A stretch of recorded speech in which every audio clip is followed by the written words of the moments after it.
નમસ્કાર મિત્રો, હું છું ગોપાલ ઇટાલિયા. છેલ્લા 20 દિવસથી આમ આદમી પાર્ટીના મહત્વના હોદ્દેદારો, પદાધિકારીઓ, ચૂંટણીમાં ઉભા રહેનારા ઉમેદવારો, આ બધાની ઉપર ગુજરાતના ભાજપની સરકારે જથ્થાબંધમાં ખોટી એફઆઈઆરો કરી છે.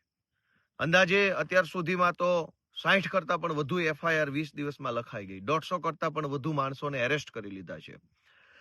બીજેપી પાર્ટી બિલકુલ આમ આદમી પાર્ટીથી ડરી ગઈ છે, એટલી બધી ફફડી ગઈ છે, એટલી બધી હતપ્રભ થઈ ગઈ છે કે પોલીસને આગળ કરીને ચૂંટણી જીતવા નીકળે છે. અને ગુજરાતના તમામ જિલ્લાઓમાં એલસીબી, એસઓજી, એસપી, ડીવાયએસપી, તમામ પોલીસ 24 કલાક આમ આદમી પાર્ટીના નેતાઓની પાછળ ફર્યા કરે છે. ક્યાં રહ્યો છો, શું ખાઓ છો, શું પીવો છો, મોબાઈલમાં શું છે, લેપટોપમાં શું છે, કોમ્પ્યુટરમાં કયો ડેટા છે, ઉમેદવાર કોણ છે, મોબાઈલ નંબર શું છે.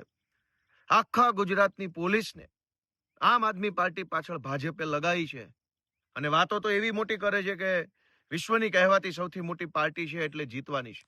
ચૂંટણી હારવાનો એટલો બધો ડર લાગ્યો છે ભાજપને કે આખી પોલીસ અમારી પાછળ. અનેક જૂઠી એફઆઈઆરો, અનેક લોકોની ખોટી ધરપકડો કરી. માનનીય અરવિંદ કેજરીવાલજીએ એક પત્ર લખ્યો ગુજરાતના મુખ્યમંત્રીને ગઈકાલે કે તમારા રાજ્યની અંદર તમારી પોલીસ જનતાની સુરક્ષા બુટલેગર ભરોસે છોડીને, ગુંડા ભરોસે જનતાને છોડીને આખી પોલીસ આમ આદમી પાર્ટી પાછળ લાગી છે. તો અરવિંદ કેજરીવાલે ગુજરાતના મુખ્યમંત્રીને મળવાનો સમય માંગ્યો. ત્યાં તો આખી ભાજપ પાર્ટીએ ઉપાડો લીધો અને જેમ ફાવે તેમ વિરોધ કરી રહ્યા છે.